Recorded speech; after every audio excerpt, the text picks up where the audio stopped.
Hi students, welcome back to exam by learning USS. നിങ്ങളുടെ USSന്റെ preparation ഒക്കെ നല്ല രീതിയിൽ മുന്നോട്ടേക്ക് പോകുന്നുണ്ട് എന്ന് എക്സ്പെക്ട് ചെയ്യാണ്. മാത്തമാറ്റിക്സിന്റെ ഇന്നത്തെ ഒരു സെഷനിൽ നമ്മൾ ഡിസ്കസ് ചെയ്യുന്നത് ഏരിയ ഓഫ് ട്രയാങ്കിൾസ് അല്ലെങ്കിൽ ത്രികോണങ്ങളുടെ പരപ്പളവ് എന്ന് പറയുന്ന ഈ ഒരു ചാപ്റ്റർ ആണ് നമ്മൾ ഡിസ്കസ് ചെയ്യാൻ വേണ്ടിയിട്ട് പോകുന്നത്. സോ വളരെ സിമ്പിൾ ആയിട്ടുള്ള ഒരു ടോപ്പിക്കാണ് ഏരിയ ഓഫ് ട്രയാങ്കിൾ എന്ന് പറയുന്നത്. അങ്ങനെ ഭയങ്കരമായ കൺസെപ്റ്റുകളോ മറ്റു കാര്യങ്ങളോ ഒന്നും നമ്മൾ പഠിക്കുന്നില്ല. ഏറ്റവും ബേസിക് ആയിട്ട് നമ്മൾ ഒരു ട്രയാങ്കിളിന്റെ ഏരിയ എങ്ങനെ കാണാം എന്നുള്ള ഇക്വേഷൻ നമ്മൾ പഠിക്കുന്നുണ്ട്. എന്താണ് ഏരിയ അല്ലെങ്കിൽ പരപ്പളവ് ഈക്വൽ ടു ഹാഫ് ഇൻറ്റു അതിന്റെ ബേസ് ഇൻറ്റു അതിന്റെ ഹൈറ്റ് ആയിരിക്കും. ഒരു ട്രയാങ്കിൾ ഞാൻ ഇവിടെ ജസ്റ്റ് ഒരു എക്സാമ്പിൾ ആയിട്ട് വരയ്ക്കുകയാണ്. ഞാൻ ജസ്റ്റ് ഒരു ട്രയാങ്കിൾ വരയ്ക്കുകയാണെങ്കിൽ ഓക്കെ, ഞാൻ അതിന് പേര് വിളിക്കുകയാണ് എ ബി. ഞാനിവിടെ എ ബി ആണ് ബേസ് ആക്കി എടുക്കുന്നതെങ്കിൽ കൃത്യമായിട്ട് എ ബിയിലേക്ക് അതിന്റെ ഓപ്പോസിറ്റ് വേർട്ടെക്സ് ആയിട്ടുള്ള സി ചെയ്യണം, ഒരു പെർപെൻഡിക്കുലാർ വരക്കണം. ആ രൂപത്തിൽ ഈ ഒരു ലൈൻ ഇപ്പൊ ഇതിന്റെ ഇവിടെ ഞാൻ സി ഡി കൊടുക്കുകയാണെങ്കിൽ ഈ സി ഡി ആണ് നമുക്ക് അവിടെ എന്ത് ചെയ്യുക, ഹൈറ്റ് ആയിട്ട് നമുക്ക് കൺസിഡർ ചെയ്യാൻ പറ്റുക. അപ്പൊ നിങ്ങൾക്ക് സ്വാഭാവികമായിട്ടും ഒരു കൺഫ്യൂഷൻ ഉണ്ടാവും. ഇപ്പൊ ഈ ഒരു ട്രയാങ്കിൾ നമ്മൾ എ ബി ആണ് ബേസ് എടുത്തത്, അങ്ങനെയാണെങ്കിൽ നമ്മൾ എന്ത് ചെയ്യണം, സി ഡി ഹൈറ്റ് ആക്കി എടുക്കണം. എ ബി മാത്രമേ ബേസ് ആക്കി എടുക്കാൻ പാടുള്ളൂ, അങ്ങനെ എന്തെങ്കിലും നിയമം ഉണ്ടോ? ഓക്കെ, നിങ്ങൾക്ക് വേണമെങ്കിൽ സി ബി ബേസ് ആക്കിയിട്ട് എടുക്കാം. പക്ഷെ സി ബി ബേസ് ആക്കിയിട്ട് എടുക്കുമ്പോൾ സി ഡി എന്ത് ചെയ്യരുത്, ഹൈറ്റ് ആക്കരുത്. സി ബി ബേസ് ആക്കുമ്പോൾ ഈ ഒരു എയിൽ നിന്ന് എന്ത് ചെയ്യണം, ോട്ട് പെർപെൻഡിക്കുലാർ വരക്കണം. അപ്പൊ ഈ ഒരു രൂപത്തിൽ ഒരു ലൈൻ എന്ത് ചെയ്യും, ഹൈറ്റ് ഫോം. ഓക്കെ, അപ്പൊ ഏത് ബേസ് എടുത്താലും അവിടെ എന്തില്ല, ആക്ച്വലി നമുക്ക് മൂന്ന് ബേസ് എടുക്കാം. ഒന്നിക്കൽ നിങ്ങൾക്ക് എ ബി ബേസ് എടുക്കാം, അല്ലെങ്കിൽ നിങ്ങൾക്ക് ബി സി ബേസ് എടുക്കാം, അല്ലെങ്കിൽ നിങ്ങൾക്ക് എ സി ബേസ്. ബട്ട് ഈ ഒരു കേസിൽ നമുക്ക് ഒന്നും കൂടി ഈസിയർ ആയിട്ട് എന്ത് ചെയ്യാൻ പറ്റും, എ ബി ബേസ് ചെയ്യാൻ പറ്റും. അതുകൊണ്ടാണ് നമ്മൾ എപ്പോഴും ആ രൂപത്തിൽ. ബട്ട് അത് മാത്രമേ ബേസ് എടുക്കാൻ കഴിയൂ എന്ന് പറയുന്ന എന്താ, ആക്ച്വലി എന്നുള്ള കാര്യം കൃത്യമായിട്ട് എന്ത് ചെയ്യുക, മനസ്സിലാക്കാൻ വേണ്ടിയിട്ട് ശ്രമിക്കാം. ഓക്കെ, അപ്പോ ഏത് ബേസ് എടുത്താലും എന്താ നമ്മൾ പറഞ്ഞത്, അതിന്റെ തേർഡ് സൈഡിൽ നിന്ന് ആ ഒരു ബേസിലോട്ട് എന്ത് ചെയ്യണം, കൃത്യമായിട്ട് പെർപെൻഡിക്കുലാർ വരക്കണം അല്ലേ. പെർപെൻഡിക്കുലാർ വരക്കുക എന്ന് പറയുമ്പോൾ നമുക്കറിയാം കൃത്യമായിട്ട് ഇവിടെ 90 ഡിഗ്രി ആംഗിൾ ആയിരിക്കും, എന്താ കോണായിരിക്കും വരുന്നുണ്ടായിരിക്കാം. ഓക്കെ അല്ലേ. ഇനി നെക്സ്റ്റ് നിങ്ങൾ എന്താ പഠിച്ചത്, ഇപ്പൊ ഞാൻ രണ്ട് പാരലൽ ലൈൻസ് വരക്കാണ്. രണ്ട് പാരലൽ ലൈൻസ് വരക്കാണ്, എന്നിട്ട് രണ്ട് പോയിന്റ് ഞാൻ ഇവിടെ മാർക്ക് ചെയ്യാണ്. രണ്ട് പോയിന്റ് ഞാൻ ഇവിടെ മാർക്ക് ചെയ്യാണ്. എന്നിട്ട് ഞാൻ ഇങ്ങനെ ഒരു ട്രയാങ്കിൾ വരച്ചു. ഓക്കെ, ഞാൻ അടുത്തൊരു ട്രയാങ്കിൾ വരക്കാണ്. ഈ ഒരു രൂപത്തിൽ ഇവിടെ നിങ്ങൾക്ക് രണ്ട് ട്രയാങ്കിൾ കാണാൻ പറ്റും അല്ലെ. ഞാൻ അവിടെ പേര് കൊടുക്കാണ് എ ബി സി ഡി. അപ്പൊ ട്രയാങ്കിൾ എ ബി സിയും നിങ്ങൾക്ക് കാണാൻ പറ്റും, അതുപോലെ തന്നെ ട്രയാങ്കിൾ എ ബി ഡിയും നിങ്ങൾക്ക് എന്ത് ചെയ്യാൻ പറ്റും, കാണാൻ പറ്റും. അപ്പൊ അവിടെ നിങ്ങൾ നോക്കുന്ന സമയത്ത് ആ രണ്ട് ട്രയാങ്കിളിന്റെയും ബേസ് എന്താണ്, ആക്ച്വലി സെയിം ആണ്. എ ബി തന്നെയാണ് ബേസ് വരുന്നത്. ഹൈറ്റും സെയിം അല്ലേ. ഈ രണ്ട് ലൈനും പാരലൽ ആണെന്ന് പറയുമ്പോൾ തമ്മിലുള്ള ഡിസ്റ്റൻസ്, അതായത് ഹൈറ്റ് എന്ന് പറയുന്നത് എന്താണ്, കൃത്യമായിട്ട് ഈക്വൽ ആണ്. അപ്പൊ ഈ ഒരു കേസ് വരുന്ന സമയത്ത് അവിടെ എന്തായിരിക്കും, ഈ ട്രയാങ്കിൾ എ ബി സിയുടെയും അതുപോലെ തന്നെ ട്രയാങ്കിൾ എ ബിയുടെ ഏരിയ എന്ന് പറയുന്നത് സെയിം ആയിരിക്കും. അപ്പൊ അതിന്റെ ഐഡിയ എന്ന് പറയുന്നത് എന്താണ്, ഏരിയ എന്ന് പറയുന്നത് half into base into height ആണ്. അതുപോലെ തന്നെ ഹൈറ്റും രണ്ടും ഈക്വൽ ആയി അല്ലെ. രണ്ട് ട്രയാങ്കിളിന്റെയും ബേസും ഈക്വൽ ആണ്, ഹൈറ്റും ഈക്വൽ ആണ്. ആയിരിക്കും ഏരിയയും അല്ലെങ്കിൽ പരപ്പളവും കൃത്യമായിട്ട് എന്തായിരിക്കും, ഈക്വൽ ആയിരിക്കും എന്നുള്ള കാര്യം നമുക്ക് അവിടെ നിന്ന് വളരെ വളരെ ഈസി ആയിട്ട് മനസ്സിലാക്കാൻ പറ്റും. ഓക്കെ, അങ്ങനെയാണെങ്കിൽ നമ്മൾ കൂടുതൽ കൺസെപ്ച്വലി എക്സ്പ്ലെയിൻ ചെയ്യാൻ നിൽക്കുന്നില്ല. നമുക്ക് ക്ലാസ്സിലോട്ട് അല്ലാന്നുണ്ടെങ്കിൽ നമുക്ക് അതിന്റെ ക്വസ്റ്റ്യൻസിലോട്ട് പോയാലോ. ഫസ്റ്റ് ക്വസ്റ്റ്യൻ നമുക്ക് പരിചയപ്പെടാം. എന്താ ക്വസ്റ്റ്യൻ പറയുന്നത്, P Q R S is a rectangle. നിങ്ങൾക്ക് കാണാലോ, പി ക്യു ആർ എസ് കാണുന്നതിന് ബുദ്ധിമുട്ടൊന്നുമില്ലല്ലോ. ഇതാണ് നമുക്ക് പി ക്യു ആർ എസ് എന്ന് പറയുന്ന റെക്ടാങ്കിൾ വരുന്നത്. A is the mid point of P Q. P Q എന്ന് പറയുന്ന ഒരു സൈഡ് ഉണ്ട്, അതിന്റെ നടുവിലെ പോയിന്റ് അല്ലെങ്കിൽ മിഡ് പോയിന്റ് ആണ് എ എന്ന് പറയുന്നത്. ഓക്കെ, പി ക്യു 10 സെന്റിമീറ്റർ ആണ്, ക്യു ആർ 6 സെന്റിമീറ്റർ ആണ്. അങ്ങനെയാണെങ്കിൽ ക്വസ്റ്റ്യൻ ചോദിക്കുന്നത് what is the area of triangle P A R. ഇവിടെ ഈ ഷെയ്ഡ് ചെയ്തിട്ടുള്ള ഈ ഒരു പി എ ആർ എന്ന് പറയുന്ന ട്രയാങ്കിൾ നിങ്ങൾ കാണുന്നുണ്ടോ, അതിന്റെ ഏരിയ എത്രയാണെന്നുള്ളതാണ് ചോദിക്കുന്നത്. പി ക്യു ആർ എസ് ഒരു ചതുരമാണ്. എ എന്നത് പി ക്യുവിന്റെ മധ്യബിന്ദുവാണ്. Okay, A P Q is equal to 10 centimetre, Q R is equal to 6 centimetre ആണെങ്കിൽ ത്രികോണം പി എ ആറിന്റെ പരപ്പളവ് എത്രയാന്നുള്ളതാണ് ചോദിക്കുന്നത്. നമുക്ക് പരപ്പളവ് കാണാൻ എന്തൊക്കെയാണ് വേണ്ടത്, ഒരു ട്രയാങ്കിളിന്റെ ബേസും വേണം, ഒരു ട്രയാങ്കിളിന്റെ ഹൈറ്റും വേണം. എടാ, ഈ ട്രയാങ്കിളിന്റെ ഹൈറ്റ് നമുക്ക് ഇവിടെ ഓൾറെഡി കൊടുത്തിട്ടുണ്ടല്ലോ. ഇതാണ് ഇതിന്റെ ബേസ്, ഇതാണ് ഹൈറ്റ്. ഹൈറ്റ് നമുക്ക് ഓൾറെഡി കൊടുത്തിട്ടുണ്ട്, 6 ആണ്. ഞാനിവിടെ ജസ്റ്റ് ഒന്ന് മാർക്ക് ചെയ്യാം. ഹൈറ്റ് നോക്കുക, ഹൈറ്റ് 6 സെന്റിമീറ്റർ ആണ്. എനിക്ക് നെക്സ്റ്റ് എന്താ അറിയേണ്ടത്, ബേസ് ആണ് അറിയേണ്ടത്. ബേസ് എന്ന് പറയുന്നത് ഏതാടാ, ഇതല്ലേ ബേസ്. ഈ പി എ എന്ന് പറയുന്നതാണ് ബേസ്. എടാ പി ക്യു എന്ന് പറയുന്നത് 10 സെന്റിമീറ്റർ ആണ്. അതിന്റെ പകുതിയാണ് ഈ പി എ. അപ്പൊ 10ന്റെ പകുതി എന്ന് പറഞ്ഞാൽ 5 സെന്റിമീറ്റർ. എനിക്ക് ഇവിടെ ഹൈറ്റും കിട്ടി, അതുപോലെ തന്നെ ബേസും കിട്ടി. അങ്ങനെയാണെങ്കിൽ ജസ്റ്റ് ഏരിയ കാണാം. Area is half in base to height equal to half into base എന്ന് പറയുന്നത് 5 ആണ്, ഇൻറ്റു ഹൈറ്റ് എന്ന് പറയുന്നത് 6 ആണ്. 5 ഇൻറ്റു 6 30 ആണ്. അപ്പൊ 30 divided by 2 that means 15 centimetre square ആണ് ശരി ഉത്തരമായിട്ട് വരുന്നുണ്ടാവുക. ഓപ്ഷൻ ഡി ആണ് നമുക്ക് ശരി ഉത്തരമായിട്ട് എന്ത് ചെയ്യാം വരുന്നുണ്ടായി. ഓക്കെ, മുന്നോട്ടേക്ക് പോവാം. അടുത്തൊരു ചോദ്യം. A B C D is A rectangle. ഇവിടെയും നമുക്ക് റെക്ടാംഗിൾ ആണ് തരുന്നത്. നോക്കാം, എ ബി സി ഡി എന്ന് പറയുന്നത് ഒരു റെക്ടാംഗിൾ ആണ്. പി എന്ന് പറയുന്നത് എ ബിയുടെ മിഡ് പോയിന്റ് ആണ്. നോക്കാം, P is the mid point of A B. The area of A B C D, ഈ എ ബി സി ഡി എന്ന് പറയുന്ന റെക്ടാംഗിളിന്റെ ഏരിയ അവിടെ കൊടുത്തിട്ടുണ്ട് 60 സ്ക്വയർ സെന്റിമീറ്റർ ആണ്. അങ്ങനെയാണെങ്കിൽ what is the area of triangle R? ഒരു ട്രയാംഗിളിന്റെ ഏരിയ എത്രയായിരിക്കും എന്നുള്ളതാണ് ചോദ്യം. നോക്കാം, എ ബി സി ഡി ഒരു ചതുരമാണ്. എ ബിയുടെ മധ്യബിന്ദുവാണ് പി, സി ഡിയുടെ മധ്യബിന്ദുവാണ് ക്യു. ഓക്കെ, ആ ഒരു പോയിന്റ് ഇവിടെ മിസ് ആയിട്ടുണ്ട് അല്ലെ. P is the mid point of A B, അത് കൃത്യമായിട്ട് കൊടുത്തിട്ടുണ്ട്. സി ഡിയുടെ മധ്യബിന്ദുവാണ് ക്യു എന്ന് പറയുന്ന പോയിന്റ് മലയാളത്തിൽ എന്ത് ചെയ്തിട്ടില്ല, കൊടുത്തില്ല.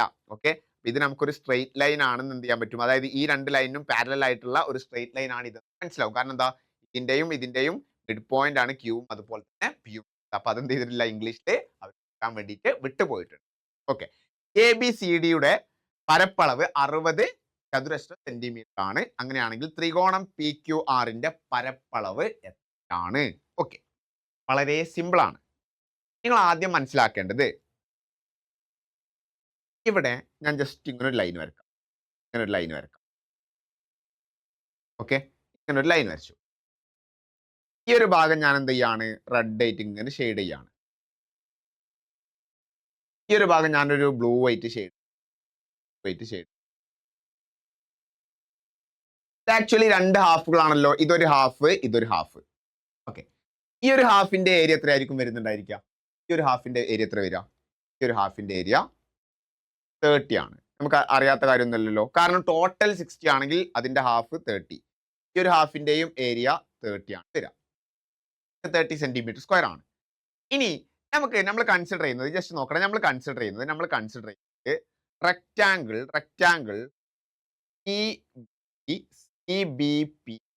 CBPQ, അതായത് ഈ ഒരു റെക്ടാംഗിൾ ജസ്റ്റ് കൺസിഡർ ചെയ്യും. ഓക്കെ, അപ്പോ ആ ഒരു റെക്ടാംഗിൾ കൺസിഡർ ചെയ്യുന്ന സമയത്ത് അതിന്റെ ഏരിയ എന്ന് പറയുന്നത് നമുക്ക് ഓൾറെഡി അറിയാം 30 ആണ്. ഇനി അവിടെ ഒരു ട്രയാംഗിൾ ഉണ്ടല്ലോ. എന്താണ് ആ ട്രയാംഗിളിന്റെ പേര്? ട്രയാംഗിൾ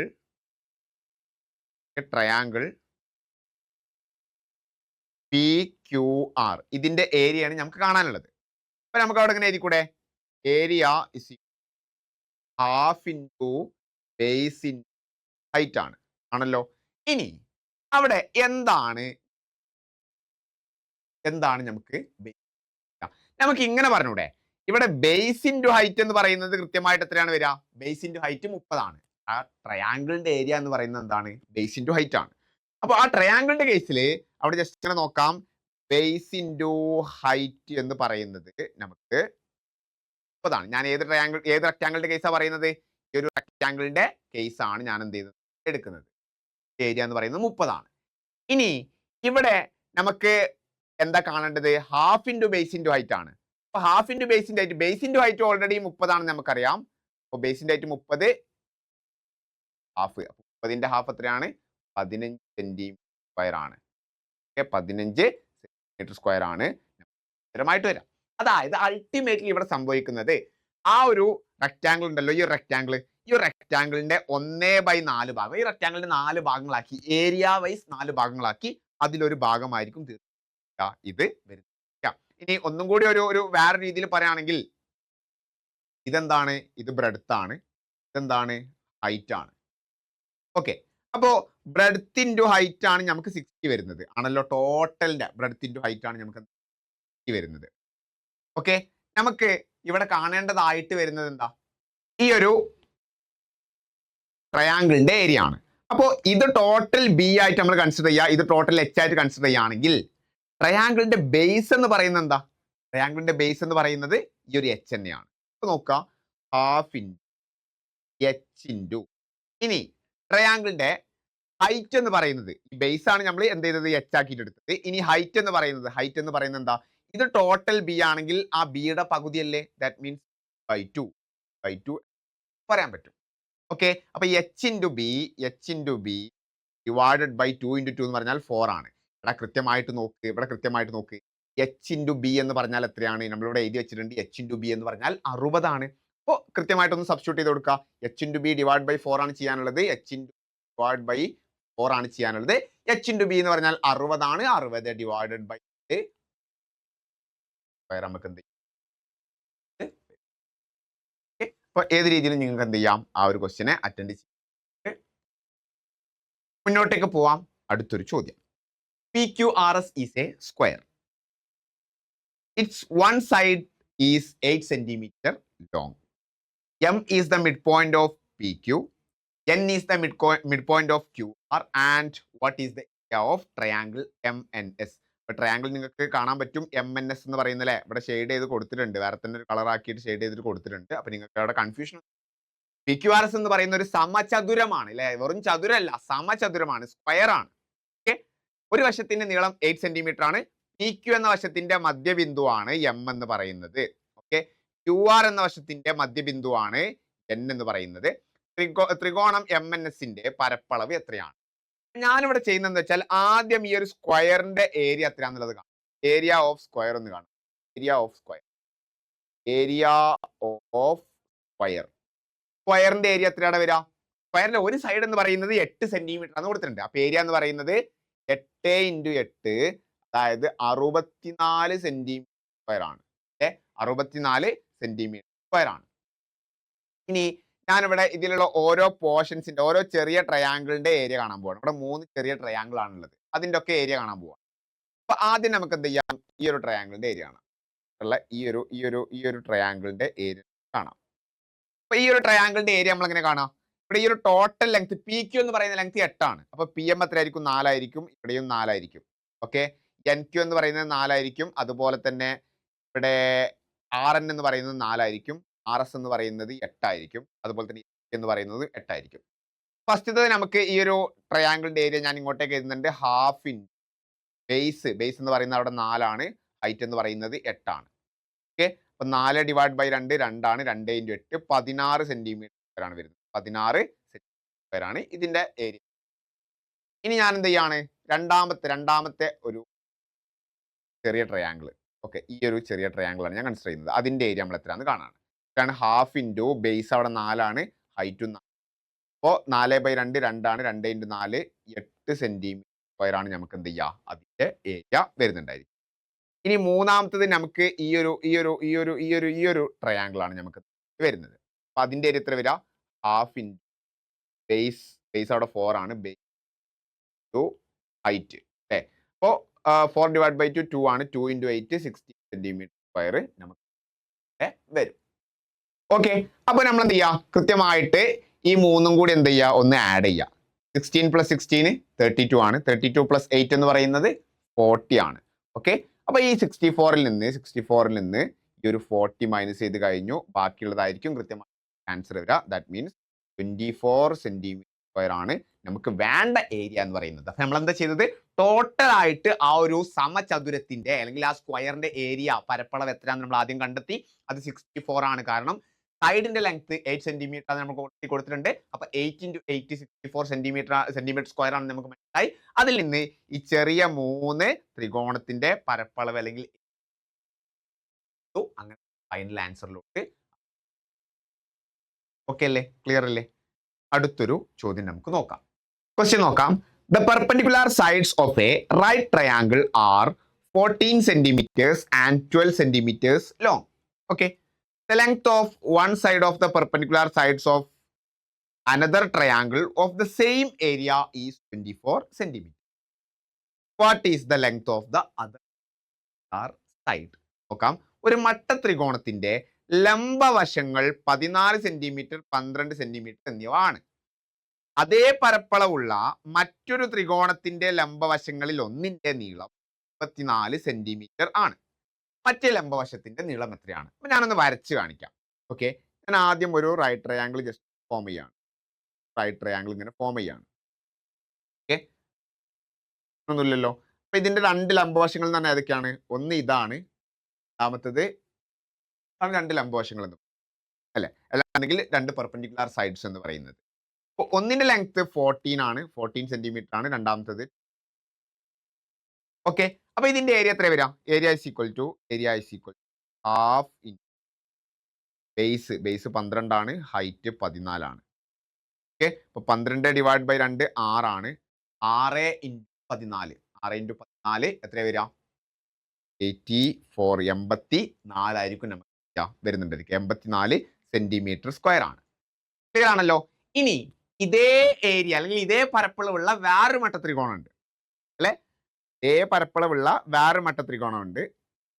ഓക്കെ, അതിന്റെ ഒരു ലംബവശം 24 സെന്റിമീറ്റർ ആണ്. അങ്ങനെയാണെങ്കിൽ ഇതിന്റെ മറ്റേ ലംബവശം, അതായത് ഇതാണ്, ഈ ഒരു ഭാഗമാണ്, ബേസ് ആണ് നമുക്ക് കാണാനുള്ളത്. അപ്പൊ നമുക്ക് ഇങ്ങനെ കൊടുത്തൂടെ? രണ്ടിനും ഒരേ ഏരിയ ആണല്ലോ. Half into base into height 24 ആണ്, ആണ് 24 ആണ്. ഓക്കെ, 24 ഡിവൈഡഡ് ബൈ 2 12 ആണ്. എടാ ബി ഇൻറ്റു 12 ഈസ് 84. 12നെ ഏതോ നമ്പർ കൊണ്ട് കഴിഞ്ഞാൽ നമുക്ക് ഏത് നമ്പർ കൊണ്ട് കുടിച്ചു കഴിഞ്ഞാൽ നമുക്ക് 84 കിട്ടാം? എത്രയായിരിക്കും? 7 ആണ് അല്ലേ. സോ ഇതിന്റെ വാല്യൂ 7 സെന്റിമീറ്റർ. 7 സെന്റിമീറ്റർ. ഓക്കെ ആണല്ലോ, ക്ലിയർ ആണല്ലോ. നെക്സ്റ്റ് ക്വസ്റ്റ്യൻ നോക്കാം. What is the area of the figure given below? താഴെ തന്നിരിക്കുന്ന ഫിഗറിന്റെ ഏരിയ കണ്ടെത്താൻ വേണ്ടിയിട്ടാണ് ചോദിക്കുന്നത്. ഓക്കെ, സോ താഴെ തന്നിരിക്കുന്നത് ഒരു ഒറ്റ നോട്ടത്തിൽ തന്നെ നിങ്ങൾക്ക് വളരെ എളുപ്പത്തിൽ മനസ്സിലാവും ഒരു പാരലലോഗ്രാം ആണെന്നുള്ളത്. ഓക്കെ, ഇവിടെ ബേസ് വരുന്നുണ്ട്, ഹൈറ്റ് വരുന്നുണ്ട്. ബേസിന്റെയും ഹൈറ്റിന്റെയും ലെങ്ത് നമുക്ക് അറിയാം. സോ ഏരിയ എന്ന് പറയുന്നത് വളരെ എളുപ്പത്തിൽ നമുക്ക് ചെയ്യാൻ പറ്റുന്ന കാര്യമാണ്. ഒരു പാരലോഗ്രാമിന്റെ ഏരിയ എന്താണ്? Area is equal base to height ആണ്. അപ്പൊ ഇവിടെ ബേസ് എന്ന് പറയുന്നത് ഇവിടെ വരെ 8 ആണ്, പിന്നെ ഒരു 2ഉം. അപ്പൊ 8 + 2 10 ആണ് നമുക്ക് വരുന്നത്. ഹൈറ്റ് എത്രയാ നോക്കുക? ഹൈറ്റ് 4 ആണ്. 10 × 4 40. സിമ്പിൾ. ഇവിടെ ഒരു കാര്യം കൂടി മനസ്സിലാക്കാം. ഇവിടെ നമുക്ക് ഇങ്ങനെ അല്ലാതെ എങ്ങനെ ചെയ്യാൻ പറ്റുക? ഇതൊരു റെക്റ്റാങ്കിൾ ആണ്. റെക്റ്റാങ്കിളിന്റെ ഏരിയ 8 × 4 നമുക്ക് ഒരു 32 സെന്റിമീറ്റർ സ്ക്വയർ വരും. ഇവിടെ ഹാഫ് ബേസ് ഇൻറ്റു ഹൈറ്റ് വെച്ചിട്ട് നമുക്ക് എന്ത് ചെയ്യാം? ഈ ഒരു ട്രയാങ്കിളിന്റെ ഏരിയ കാണാം. 2 × 4 ഇൻറ്റു ഹാഫ്. ദാറ്റ് മീൻസ് 2 × 4 8, 8/2 4 ആണ്, 4 വരും. 4 + 4 8 ആണ്, 8 + 30 40. അങ്ങനെ എന്ത് ചെയ്യാം? ഫൈനൽ ആൻസറിലോട്ട് എത്താൻ പറ്റും. പാരലലോഗ്രാം ആണെന്ന് അറിയുന്നുണ്ടെങ്കിൽ ഇത് വെച്ച് ചെയ്യുന്നതായിരിക്കും നിങ്ങൾക്ക് ടൈം സേവിങ്ങിന് നല്ലത്. ഓക്കെ, സോ ലാസ്റ്റ് ക്വസ്റ്റ്യനിലേക്ക് നമുക്ക് പോവാം. What is the area of the given figure below? താഴെ തന്നിരിക്കുന്ന ഫിഗറിന്റെ ഏരിയ കണ്ടെത്താൻ വേണ്ടിയിട്ടാണ് ചോദിക്കുന്നത്. ഇവിടെ കൃത്യമായിട്ട് മനസ്സിലാക്കുക. ഈ ചിത്രത്തിന്റെ പരപ്പളമാണല്ലേ ചോദിക്കുന്നത്. ഈ ഒരു ലെങ്ത് ആണ് 6 സെന്റിമീറ്റർ. ഈ ഒരു ലെങ്ത് നമുക്ക് അറിയില്ല. ഈ ഒരു ലെങ്ത് 2 സെന്റിമീറ്റർ. അതുപോലെ തന്നെ ഇവിടുന്ന് മുതൽ ഇവിടെ ബാക്കിയുള്ള ലെങ്ത് ആണ് 2 സെന്റിമീറ്റർ, ലെങ്ത് 3 സെന്റിമീറ്റർ. ഓക്കെ, ഈ രൂപത്തിലാണ് നമുക്ക് അവിടെ എന്ത് ചെയ്യുന്നത് വരുന്നത്. 2 ത്രികോണങ്ങളുണ്ട്. രണ്ടിന്റെയും ഏരിയ ഓരോന്നായിട്ട് കണ്ടെത്തി നമുക്ക് എന്ത് ചെയ്യാം? ഫൈനൽ ആൻസറിലോട്ട് എത്താം. ഫസ്റ്റ് ഇതിന്റെ ഏരിയ കണ്ടെത്താം. ഹാഫ് ഇൻ ബേസ് 2 ആണ്, ഇൻറ്റു ഹൈറ്റ് 6 ആണ്. 2 2 ക്യാൻസൽ ആയി. അപ്പോൾ ഏരിയ എന്ന് പറയുന്നത് 6 ആണ്. അപ്പോൾ നമ്മുടെ ജസ്റ്റ് ചെയ്യുന്നുണ്ട് 6 സെന്റിമീറ്റർ സ്ക്വയർ ആണ്. ഓക്കെ, ഇനി രണ്ടാമത്തെ നോക്കാം. ഇവിടെ ഈ ഒരു ടോട്ടൽ ലെങ്ത് 8 ആണ്. അപ്പോൾ ഇതിൻ്റെത് ഹാഫ് ഇൻറ്റു 8 × 3. അപ്പോൾ 8/2 എന്ന് പറഞ്ഞാൽ 4 ആണ്. 4 × 3 12 സ്ക്വയർ ആണ്. 6 + 12 6 + 12 total 18 centimetre square. 18 centimetre square ആയിരിക്കും നമുക്ക് എന്ത് ചെയ്യാം? Right answer, option B. Okay, ഇത്രയൊക്കെയാണ് നമ്മൾ ഈ ഒരു ചാപ്റ്ററുമായി റിലേറ്റ് ചെയ്തിട്ട്, അതായത് ഏരിയ ഓഫ് ട്രയാങ്കിൾ അല്ലെങ്കിൽ ത്രികോണങ്ങളുടെ പരപ്പളവ് റിലേറ്റ് ചെയ്തിട്ട് നമ്മൾ ഡിസ്കസ് ചെയ്യാൻ വേണ്ടി വിചാരിച്ചിരുന്ന ക്വസ്റ്റ്യൻസ്. അപ്പോൾ നിങ്ങൾക്ക് എല്ലാ ക്വസ്റ്റ്യൻസും ക്ലിയർ ആയി മനസ്സിലായി എന്ന് എക്സ്പെക്ട് ചെയ്യാണ്. വേറെ കൺഫ്യൂഷനും കാര്യങ്ങളൊക്കെ ഉണ്ടെന്നുണ്ടെങ്കിൽ താഴെ കമന്റ് ആയിട്ട് അറിയിക്കാം. സോ USSുമായി റിലേറ്റ് ചെയ്ത് കൂടുതൽ സെഷൻസുമായിട്ട് നമുക്ക് വീണ്ടും കാണാം. അത്